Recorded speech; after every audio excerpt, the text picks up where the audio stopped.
Here's exactly how I'd invest $10,000 if I was starting from scratch today. This is coming from someone who started investing 10 years ago and made honestly a lot of mistakes when I was just starting out, but has now gone from $0 to $1 million in 10 years and is hoping that you can avoid some of the mistakes that I made when I was just starting out. So let's dive in. Just keep in mind that these are things that I would personally invest in using $10,000, but that doesn't mean that you should invest in them too. It's really important to do your own research because your values and risk tolerance might be different to mine. And keep in mind that this video is general advice only and not personal financial advice. You can read my full financial services guide in the description. Thank you so much to Pearler for sponsoring this video, but I'll talk more about them later in this video. So first, I'd invest $8,000 or 80% of the $10,000 into a global ETF. Something like VGS, which is the Vanguard International Shares ETF. The management fee is 0.18%. This ETF invests in 1,300 global companies from developed countries excluding Australia.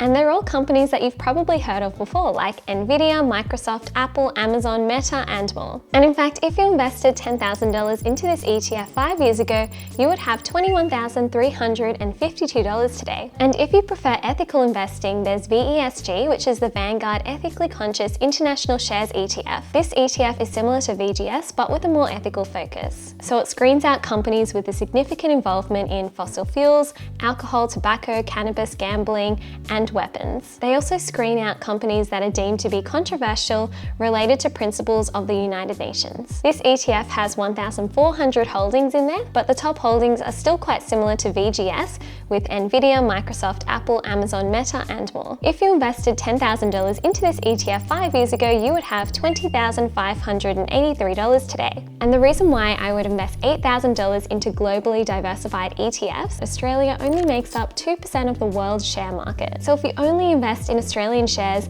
then you're ignoring about 98% of the world's companies. The Australian market is also heavily concentrated on banks and mining stocks, which is good to have, but global ETFs give you more exposure to technology stocks, healthcare stocks, and big consumer brands. And historically, these global markets, and especially the US market, has outperformed the Australian stock market. But that's not to say that the Australian market doesn't have some really great benefits too. Australian ETFs often pay higher dividends, and they also usually come with franking credits, which are essentially tax credits for the tax that has already been paid by the company. So that's why I do like to hold global ETFs and Australian ETFs in my portfolio. So with the next $1,000 or 10% of my portfolio, I would invest in an Australian ETF, something like VAS, which is the Vanguard Australian Shares ETF. The management fees are 0.07%. This ETF gives you exposure to the top 300 companies listed on the Australian Stock Exchange. The top holdings include Commonwealth Bank, BHP, CSL, NAB, Westpac, and more. If you invested $10,000 into this ETF 5 years ago, you would have $17,747 today. There's also a brand new Australian ETF that has just been listed that's actually a competitor to VAS, but with a cheaper management fee. And this is the A300 ETF by GlobalX. And as you can see, the management fees for this ETF are lower than VAS at 0.04%. They're basically tracking all the same companies as VAS. It's just a different company managing the ETF. And if you prefer ethical investing, there's FAIR, which is the BetaShares Australian Sustainability Leaders ETF. This ETF doesn't invest in any of the big four banks or any large Australian mining companies, but the management fees are higher at 0.49% per year. In the last 5 years, it's had a return of 8.83% per year. There are around 80 companies that make up this ETF, and the top holdings are Brambles, Telstra, ResMed, Suncorp, Xero, and more. Another ethical option is VETH, which is the Vanguard Ethically Conscious Australian Shares ETF. The management fees are 0.16%, and this ETF screens out companies with a significant involvement in fossil fuels, alcohol, tobacco, cannabis, gambling, and weapons. And the top holdings are Commonwealth Bank, CSL, NAB, Westpac, Wesfarmers, and more. If you invested $10,000 into this ETF 3 years ago, you would have $14,421 today. While the Australian stock market typically doesn't have as high returns as some of the international stock markets, particularly the US stock market, one of the benefits of investing in the Australian stock market is that dividends aren't double taxed, because they have these franking credits attached. Franking credits are essentially the tax that has been already paid by a company. So let's say, for example, you get a $1,000 dividend from a US company and a $1,000 dividend from an Australian company. You'll need to pay tax on the full $1,000 from the American company, but with the $1,000 dividends from the Australian company, it comes with the $1,000 dividend plus a franking credit of around $428, which was the tax that the company has already paid on this dividend. So depending on your marginal tax rate, you may need to pay slightly more tax,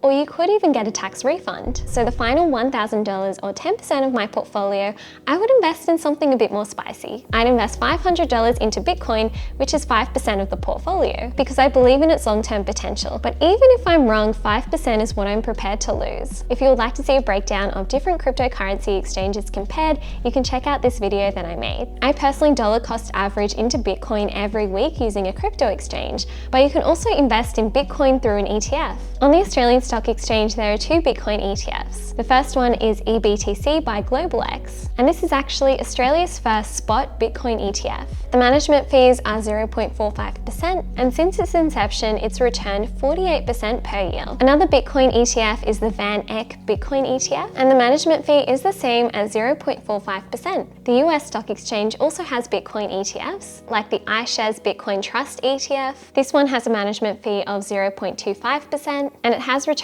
about 77% per year. And with the other $500 or 5% of my portfolio, I'd invest in something like a thematic ETF, for example, something like tech, which is the Morningstar Global Technology ETF. But this ETF focuses mainly on tech companies that have a large moat around their business, which means they have a really good competitive advantage. And this ETF invests in companies that are positioned to benefit from the increased adoption of technology, including mainly software as a service businesses, platform as a service businesses, and infrastructure as a service businesses. The top holdings are Monolithic, TDK, WiseTech, Volunteer, Block, and more. Or another thematic ETF like Hack, which is the BetaShares Global Cybersecurity ETF. The management fees are 0.67%, and the top holdings are Broadcom, Cisco, Palo Alto, Infosys, CrowdStrike, and more. Since its inception, tech has returned around 17.82% per year, and Hack has returned around 18.62%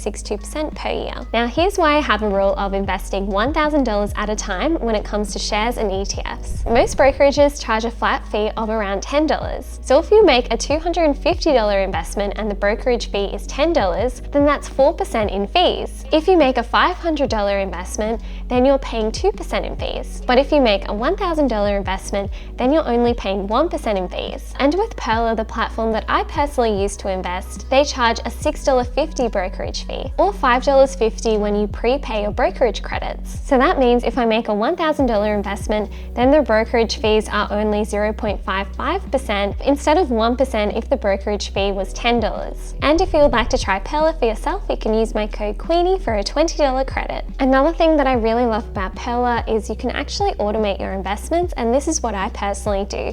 Each month I set aside 20% of my pay, which is automatically invested. At the moment, I mainly invest in VESG and VETH, plus I also invest $50 a week into Bitcoin. So to recap, I would invest around 80% in global ETFs, 10% in Australian ETFs, 5% in Bitcoin, and 5% in a thematic ETF or a company that I really believe in. But I'm curious to hear from you. How would you invest $10,000? Let me know down in the comments below. Pablo, come in for the secret word!